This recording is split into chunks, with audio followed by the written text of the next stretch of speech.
To come back to what we were discussing previously, we go into a load of environments and we're spending loads of time in customers, and we start the journey at different points. But every time that we kick these off, the conversation starts with productivity. Yeah. We talk about how productive they are and why being productive is important. Why is productivity so important when it comes to understanding the opportunities and helping our customers? It's mainly because, so the problem with most places in productivity is they don't measure it properly. So they don't really know what it is. So you've got a plan that expects you to be a certain amount of productivity in that plan. So for instance, if you've got a back office area, you might say, right, well, it's 85, 95, 90% occupancy. And you need people to be delivering that to ensure that you deliver the plan. The problem with productivity is in most operational environments, they don't know how to measure it properly. So you end up in this world of, they've got loads of data, they can tell how long it takes to go on a call, you can work out manually how long it takes to do a piece of back office work. They have no way of stitching it all together. And where are they capturing it? I mean, what is productivity, if you were to kind of... it's essentially the amount of work you do for the amount of time you're supposed to be doing work. Okay. So, for instance, obviously you've got this notion of like paid hours, which is effectively all the hours you get paid for. So if you get £12.50 an hour, you get it for 37.5 hours a week or whatever. Within the plan, you take off all the shrinkages. So we have to make an allowance for when you're going to go on holiday, when you're off sick, when you're taking a break, when you're in a meeting. You've got all those sorts of bits and pieces. And that effectively then leaves you with an available hours bucket. So the amount of hours you're going to be available to do work. Yeah. Now, in a telephony environment, productivity is an output, and it's dictated by what service level you want to give your customers. So, for instance, if you wanted to have an average speed of answer of 10 seconds, you would need your agents to be less productive, perversely, than if you give them an average speed of answer of 2 minutes. Yeah. And that's to do with the probability of how often somebody's going to become available and how quickly they can answer a call. But to give a tighter service level, you need to accept that you'll be less productive. There's a happy medium, usually somewhere between 85 and 90%-ish is where you'd aim for. Okay. And that's across front and back office. So, you might be saying, right, well, it's 20% available time or unproductive time in telephony, but then 10% in the back office environment, which means as a whole, the ecosystem's 85% productive. The problem most places have is stitching the data together for actually tracking what everybody's done against the time that they spent doing it. And is it a tools-based? No. It's not about tools. No, most of the time it's knowledge. Okay. The data's there. They just either don't know how to get to it or don't know how to interpret it in the right way. On occasion, though, some of the businesses we go into don't really know all the work that they complete. Okay. So you pick up just odd email tasks that you handle through an Outlook inbox, for example, or you've got admin tasks which aren't captured anywhere, and I guess we'd build a tool to capture the actual work completed, or we'll find a solution to count how much work is completed, so we can actually assign this is how much work this agent or this person on the phones or back office has actually done. Is that how you can identify which of the areas are falling short as far as productivity is concerned, or is productivity measured as a whole?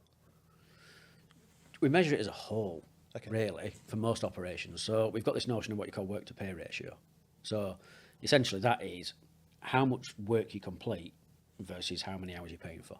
Right. In its simplest terms, it's the great equalizer in measurement, because there's none of this nuance of, well, I've got this service level, that service level. It doesn't matter. Your service levels are a variable you can control.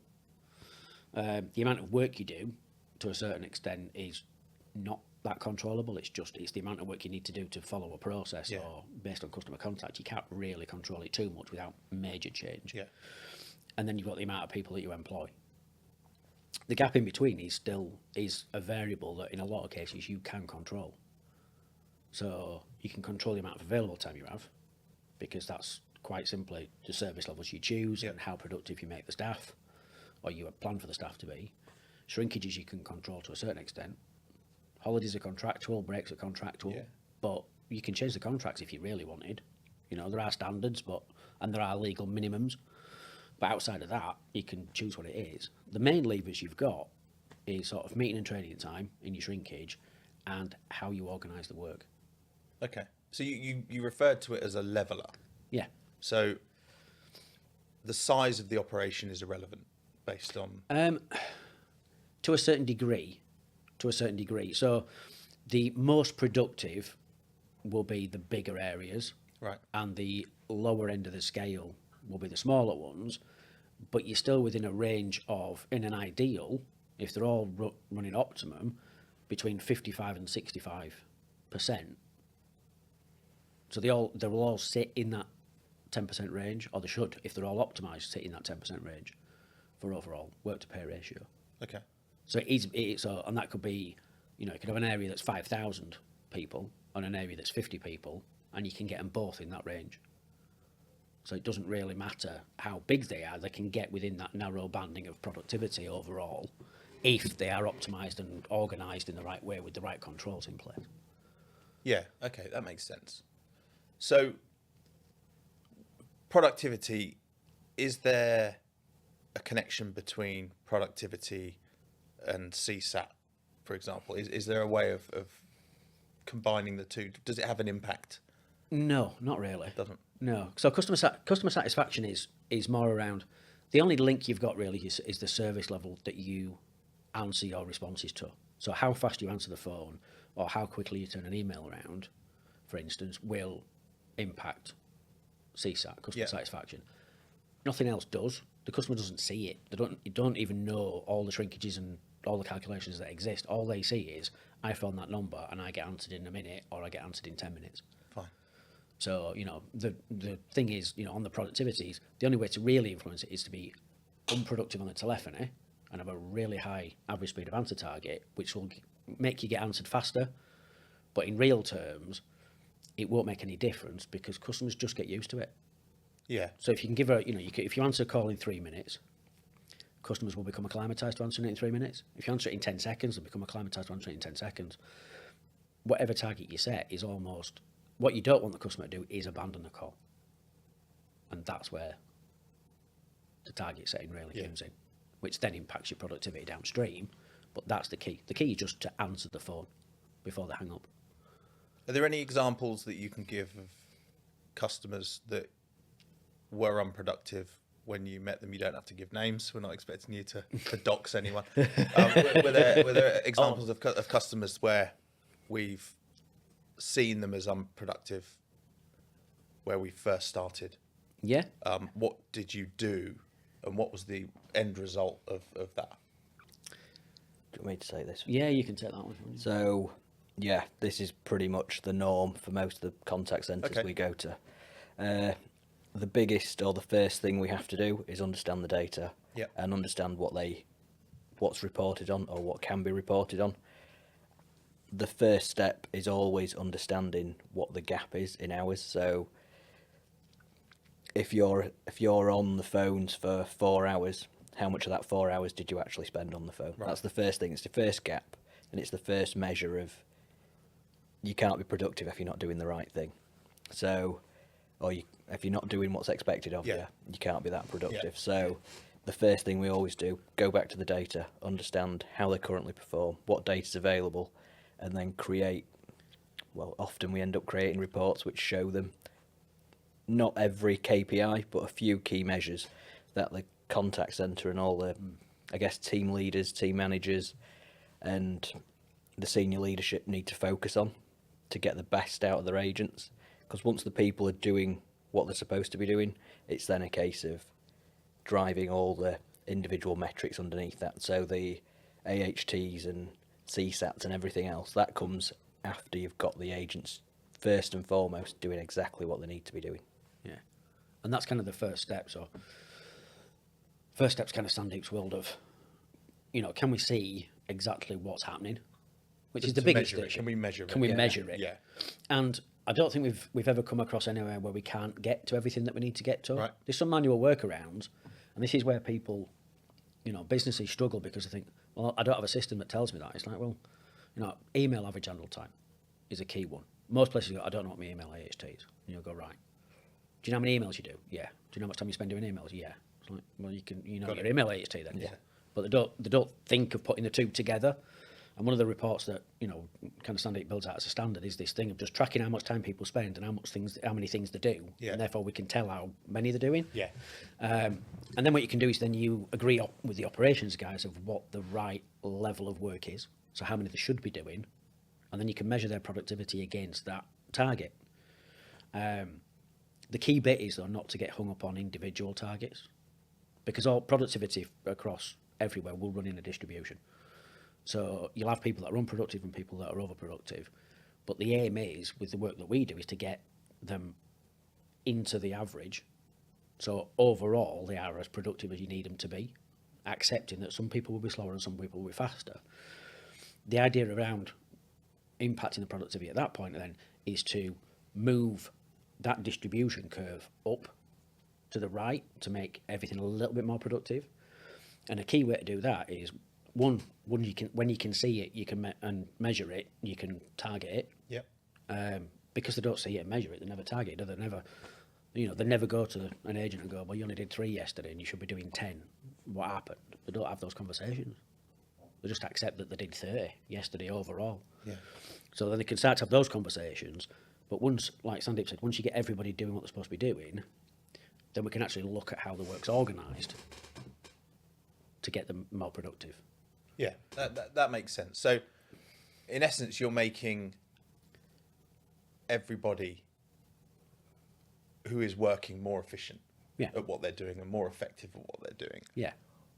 What impact can that have on the employee satisfaction? Because it sounds like we're going to make every employee work harder.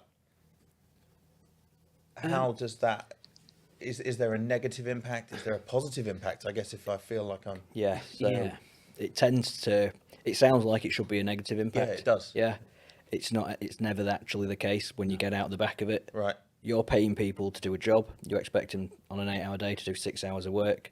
All we're expecting is 6 hours of work. Don't care if you're amazing or if you're poor. If you do your 6 hours of work, Yeah. everyone's happy, sort of thing. Yeah. However, when people are on the phones doing what they need to be doing, the way Adam's world comes into this is the work's organised in such a way that they should be hitting certain targets or certain measures. And when they start hitting that, they will naturally find, instead of being flogged on the phone, call after call after call, there's naturally a break. You get available time. So just doing your What job, creates the break? well, So, right, this is where it gets fun. So, essentially, what you have is, in most environments that we go into, they have enough people. They just poorly have them distributed or poorly have them organised. Yeah. So once we've actually, through the reporting and the kind of the ops management bit, got them to be, like we say, productive, Yeah. the bit that we need to do then is to get them in the right place at the right time. And that's where the WFO and the planning stuff comes in. So, for instance, we've got a client at the minute, and they were organised in such a way that they built a queue, or started with a queue on telephony at the beginning of the day. And because of the type of service, people would hold for 2.5 to 3 hours before they got answered. So they would literally just start with a queue and just keep that queue until the end of the day, which means that all the agents just get call after call after call after Yeah, call of after call. And obviously, sickness was high, engagement's low and everything else. But actually, if you just realign those shifts and you go, actually, well, just put enough people on at the start of the day, all that happens then is actually that queue doesn't build. And then because that queue's not built and you've answered all those calls straight away, you get two impacts of that. One, all the people that you don't answer at the beginning don't call back later because you've now answered them. So the abandonment The abandonment rate comes drops. down, right? The average handle time drops. And the average handle time drops because you've killed the queue at the beginning of the day, which means they're not now call after call after call after call. Yeah. And they're actually getting the calls through as the customers are ringing, which naturally isn't back to back. There's always a gap. So even, in a 15-minute interval, you might say, I'm going to get 30 calls. You don't get those calls at 2 a minute. That's not how they come through. Yeah. You might get 5, and then you might get 10, and then you might get none for 3 minutes, and then you might get 1, then you might get another 10, and then so the kind of those natural gaps effectively then manifest back into the agent. So they then get a gap between calls, which means they don't have to sit in after call work, so their AHT comes down. Yeah. And suddenly you need less staff than you thought you did. But they're still doing they actually end up doing more work because their AHT comes down and the availability of the AHT kind of always move towards the norm, so they'll offset. But because you're actually answering the calls first time out, you end up actually answering more calls faster, which means they are more productive with less people, but they get more available time because they get those natural gaps between So calls. there's gaps between calls where previously there weren't. So to your point, actually, although it sounds like Yeah. Yeah. they should be You know, you, adversely affected, Yeah. there's a positive impact because they're having Yeah. time in between calls. They can be more relaxed on the calls that they're on because there's not a big red flashing beacon on the wall telling them that there's 150 calls waiting and the average wait time is 45 minutes or an hour. none of The that. customers are And then annoyed when they customers come aren't through. coming through, bursting through the call lines to scream at them that Yeah. they've been waiting. Which that does have a positive back to your CSAT question. Yeah. That bit does have a positive impact Okay. on CSAT. Yeah. But that's not necessarily linked to the productivity. That's just linked to how you organise the work and how you distribute the scheduling. Yeah. For back office and admin areas, it's kind of the same thing. So what you find is you're driving them to be more productive overall as an ecosystem. But actually what you're really doing is you've always got some people that are always productive anyway. They just come in, get their head down, do the job, and you never have to, quality's great and everything else. The ones that are struggling, you're now providing the insight and the data for the ops team to provide more coaching, because it's not the way that you increase the productivity isn't through hitting them with a stick. Of course. Yeah? Yeah. It's through coaching and development. So it's identifying the people that you have and having the right conversations with them. If they're struggling on things, then they can coach those things to make them faster. It's the whole thing about, most contact centers will go, right, well, I've got Bob who's really quick and I've got Billy who's really slow. And usually what they do is they'll sit Billy with Bob and Billy will watch Bob and it'll all go over his head and he'll I can't do that. And you don't get any better. So what I tend to tell customers is, why don't you sit Bob with Billy and make Bob drive what Billy does? Yeah. And that way he's getting the experience, Billy's getting the experience of being shown how to do something better, rather than just sitting in with somebody who's better than him and saying, he's better than you just do what he does. It doesn't work. But it's the same as hitting him with a stick, innit? It's just like, just be better. It doesn't work. Doesn't work. You need somebody to show them how to be better. Just to add to that as well, earlier we said we like one measure for productivity, which we do, but we still measure productivity across different channels, different Yeah. areas, teams. And one of the key things we always push is, if you have got low performers somewhere, because we measure the productivity in individual areas, we'll often say maybe moving them to a different channel, or instead of doing telephony work for them, do email, because they're adding 30 seconds onto the AHT and wrap. But we do distribute the work better as well. We look at skills and what people are doing, and we try and maximise the contact centre in that way as well. Yeah. Because sometimes it's not that you've got the wrong people, it's just you've got the wrong people doing the wrong job. Some people hate doing emails and quite like speaking to customers, but you make them do emails half the time and they hate it. Conversely, you've got people that like to do emails and hate speaking to customers, but you make them speak to customers half the time and they hate it. Whereas if you just swap them around and go, you can do what you like and you're good at, and you can do what you like and you're good at, naturally their performance just goes like that. They don't have this issue of coming into work every morning, I've got to go on the phone for 3 hours, and because it's like they just come in, they plough into what they're good at. And a lot of operators don't like doing it because they think it's unfair, but it's not. If you're giving the agent what they want, I can't see how that's unfair. Does technology play a part in this at all? No. So I say no flippantly.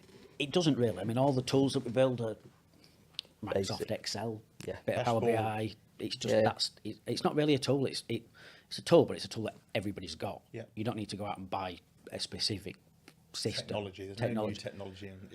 None. What you do is once we've optimised the productivity and we've got that up, then there is technology that will push that further. Yeah. But you need to do the first bit. If you haven't got the first bit, you might as well, you can put as much technology in as you want.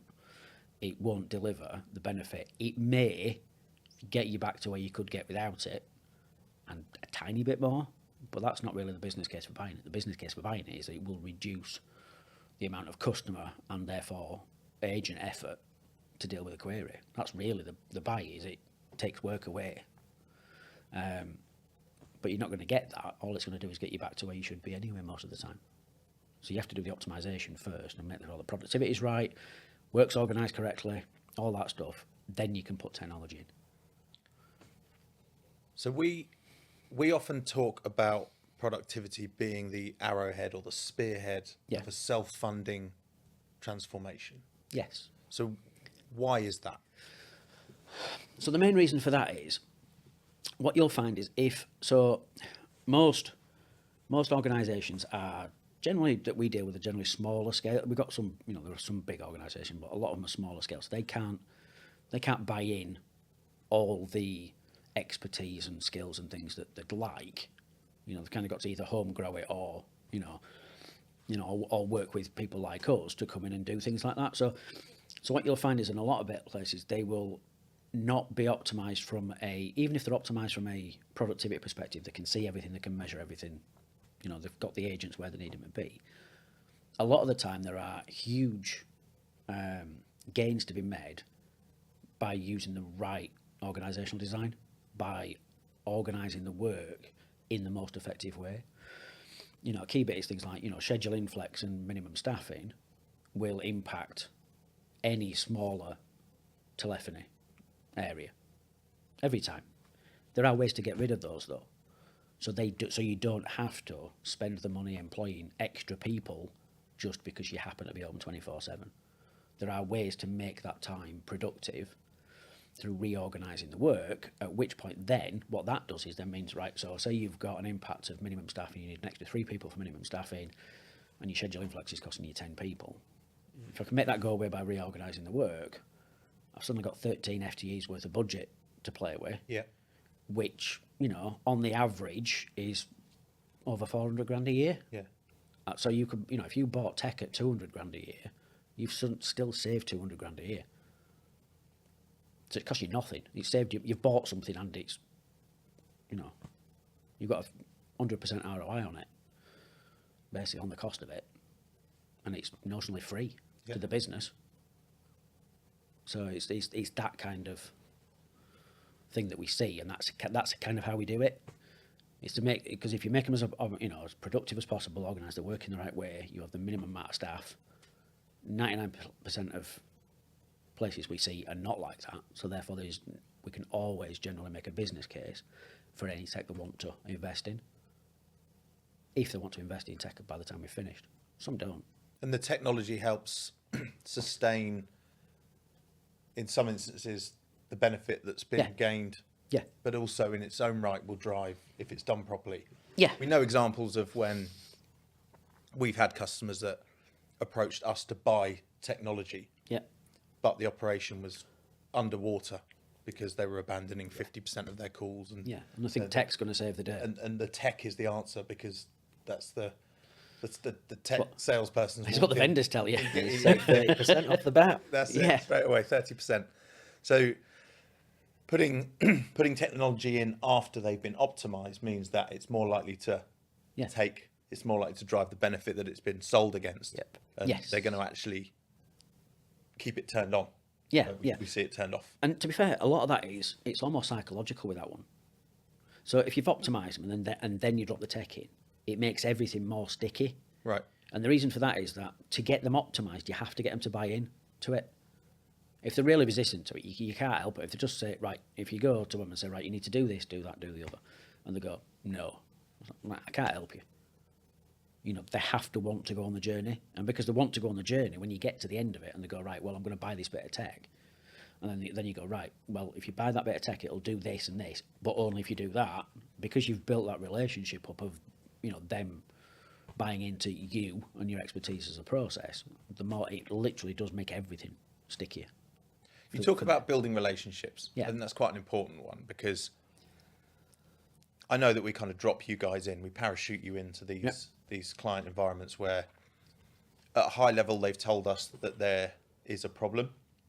Sandeep, I know you come in and you uncover some of the issues with the data that we look at, and you make it very clear to us where the opportunity is for us to make a difference and to help. But your contact points are generally the operational leaders and the ops managers and the planning managers. Building relationships in an environment where you're being parachuted in to, in essence, coach them to change the way that they manage their environment could be difficult. solid. Like, we've got to remember the first thing we often do is we're trying to improve their business, but in order to do that, sometimes we're telling them this is wrong Yeah. or this isn't optimized. We try and word it the best we can, but essentially we're telling them something's wrong or it's broken. Yeah. And these are the people who are responsible for Yeah. it while it is broken. Yeah, this Yeah. is their job. So this Yeah. is all they've focused on for the last 12 months, 2 years, 3 years, 10 years, however long. And that is the hardest thing. And for me personally, until we deliver the first benefit, Right. I always find we say it as softly as we can and we try and show them why and how things could be optimized or could be better. But until we deliver that first chunk of benefit, and there are stages of benefit, and as we go through, like, they always see the benefits. It's just that first bit. That's when you truly get the buy-in. I feel like sometimes they just go on the journey with you, just like pay you a bit of lip service. Yeah. But once they get that first little hint of benefit, then they're on board and Right. they'll do whatever we ask. Hopefully. You will. Yeah. I mean, for me, the key a bit is in it a bit is the positioning as well. So, we kind of go in not on the basis that we are necessarily better than them. Just it's like we said, we've got we've had more exposure, and we've got more scars from being in the midst of things being on fire that we've had to find ways out. It's like we both me, Sandy, and yourself. We all worked in BPO, and it's like BPO years like dog years. There's always a problem somewhere, and there's huge financial penalties on the line if you don't fix stuff. So anything that crops up, you've got to find a way to fix it for no money, pretty much. Because it's all in margin. So. How's your BPO background? And you're right. We've all come from that environment, and everything's in fine margins when you're in the BPO world. Tiny. You can't mess up. No. There has to be benefit delivered as quickly as humanly possible in those environments. Oh yeah. How have you found carrying that into a smaller private organisation? It works quite well in some ways because we see it from a different angle to what the people that are running the operation do. Right. And that's kind of how we position it. We say, look, it's not that necessarily what they're doing is wrong. In some cases it is, but we kind of sugarcoat it a bit and say, well, it's not that it's wrong. It's just not the right way for that business, but it's the way that they've always done it, and they've always been shown how to do it. They very rarely does anybody in the businesses we go to see. You're walking into places where, like, the tenure, like the planning team's like 5 to 10 years that they've been with the same business. It's like, well, they've not had any exposure to other sectors or anything else. And you go through the fact that, when we're in BPO, we're literally, you've got retailers, you've got utilities, you've got financial services, you've got automotive, any sector you think of that could possibly have a call centre, I've seen the inside of and been through it. So it's like I can nick bits out of retail, for instance, and put that in a public sector. Yeah. And they look at you like you're insane. And I go, no, just try it. I know it's not the way you've done it, but if you do that in here, it'll work. Yeah. And then you just get them to try. It's convincing them to try that first thing, like Sandeep said. You get that first benefit out, and you're away. But getting the buy-in from it is all about articulating to them that I don't know their business better than they do. I know different businesses better than they do. Yeah. And therefore I can nick out different businesses to get them to try stuff that they'd have never thought of. But I can already see it'll work because a contact centre is a contact centre. Yeah. Doesn't really matter what it is. It's people taking calls or dealing with emails or processing things in back office. At the end of the day, it is just those three things. Maybe of different, guises, the call types may be different, which makes the AHT different, but it's still a call. And it's still after call work, it's still AHT, it's the same. It's just got a slightly different nuance on the variable. Going back to that BPO part as well, we've got like 60 years sat around here now. The one thing we learn is that when you fail fast. And we've all failed, like, there's no shame in that. No. We've put solutions in which haven't worked, but we've realised they've failed, and then we fix it. And it might fail twice, it might fail 3 times, but you have to fix it because the penalties back in the BPO world were horrific. Another thing that we often find with our clients now is, I struggle with it, is in the BPO world, everything needs doing yesterday. Yeah. And here, things take a little bit longer, which is nice. You get to spend more time with them, coach them through, actually show them the path. But sometimes it can be a little bit tricky. Yeah, I think you lay down a deadline in your own mind of Yeah. when you think something should be done, because Yeah. you're right. We're used to it being, Yeah. I need this done tomorrow, Yeah. or there's an issue. Yeah. And here it's, this should be done by tomorrow. And then 4 weeks later, Yeah. Yeah. you're back around the table Yeah. with them, still Yeah. trying to work out how we're going to get this done. It's more frustrating as well when you're going through the route of, we could do it for them in a tenth of the time that Yeah. it takes them to do it, but they want to do it themselves, which in some cases is good, because you do it, it's like say you're doing that coaching things.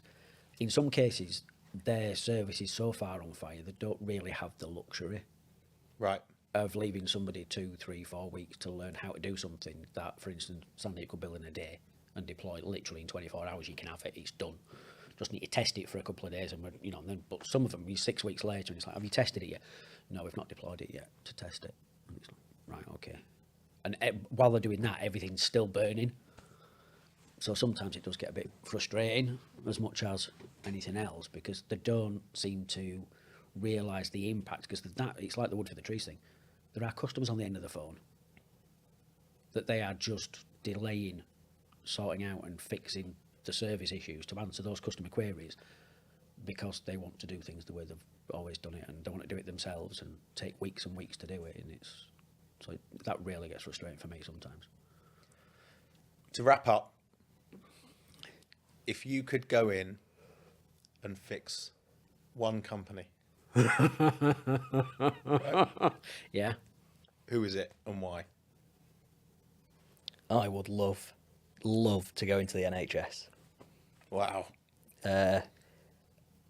Mainly because I believe they're inefficient.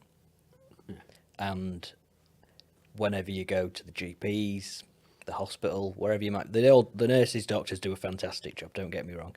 I just believe that they're inefficient in how they operate, and that processes could be amended with the right data, tracking the right things.